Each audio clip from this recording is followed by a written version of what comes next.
ওর কাছে রাখার কারণে আমাদের আমও যাবে, সালাও যাবে। সম্পদ তো পাবোই না, যে সম্পদ যার মধ্যে রাখে দেব ওই বস্তা সে সাবার করে দেবে একবারে। নবীজি সাল্লাল্লাহু আলাইহি ওয়াসাল্লামের কাছে একটা মেয়ে আসছে। মেয়ে হচ্ছে বনু মখজুম গোত্রের সম্ভ্রান্ত পরিবারের একটা মেয়ে। সেই মেয়ে আসার পরে জানতে পারলেন নবীজি যে এই মহিলাটা চুরি করেছে। এখন চুরির অপরাধ কি করে দেওয়া? হাত কেটে দেওয়া।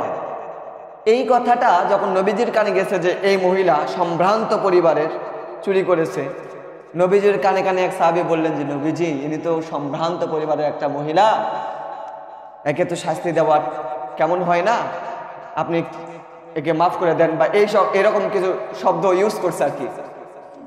নবীজি সাল্লাল্লাহু আলাইহি ওয়াসাল্লাম ওই সময় কঠিন একটা কথা বলছেন, যেটা বনু মখজুম গোত্রের কেন, এটা যদি আমার মেয়ে ফাতেমাও চুরি করত তাহলে আমি নবী হয়েও আমার ফাতেমার হাত কেটে দিতাম। বলেন আল্লাহু আকবার।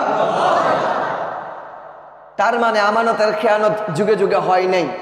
যারা প্রকৃত মুমিন ছিল, নবীজির মাধ্যমেও আমানত ঠিক ছিল। কেমন আমানত জানেন?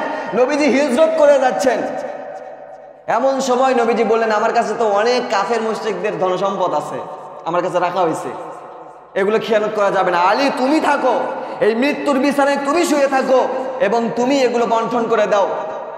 তার মানে নবীজি খেয়ানতদারিতা করেন নাই, অর্থাৎ আমানতের খেয়ানত করেন নাই কখনো। নবীজি সাল্লাল্লাহু আলাইহি সাল্লামকে এজন্যই কাফের মুশরিকরা সম্পদ রাখতে দিত নবীজির কাছে। তাদেরকে বলা হতো যে তোমরা তোমাদের লিডার কাফের আছে, আবু জাহেল আছে, আবু লাহাব আছে, তাদের কাছে রাখো না, নবীর কাছে কেন রাখো? যার বিরোধিতা তোমরা করো।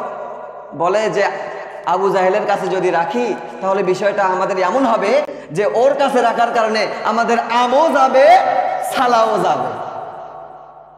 সম্পদ তো পাবোই না, যে সম্পদ যার মধ্যে রাখে দেব ওই বস্তা সে সাবার করে দেবে একবারে। কিন্তু এই যে মুহাম্মদ সাল্লাল্লাহু আলাইহি ওয়াসাল্লাম, যাকে আমরা নিজেরাই উপাধি দিয়েছি আল আমিন, নিজেরাই উপাধি দিয়েছি as-সাদিক, সুবহানাল্লাহ, এতটা আমানতদারী ছিলেন নবীজি সাল্লাল্লাহু আলাইহি ওয়াসাল্লাম।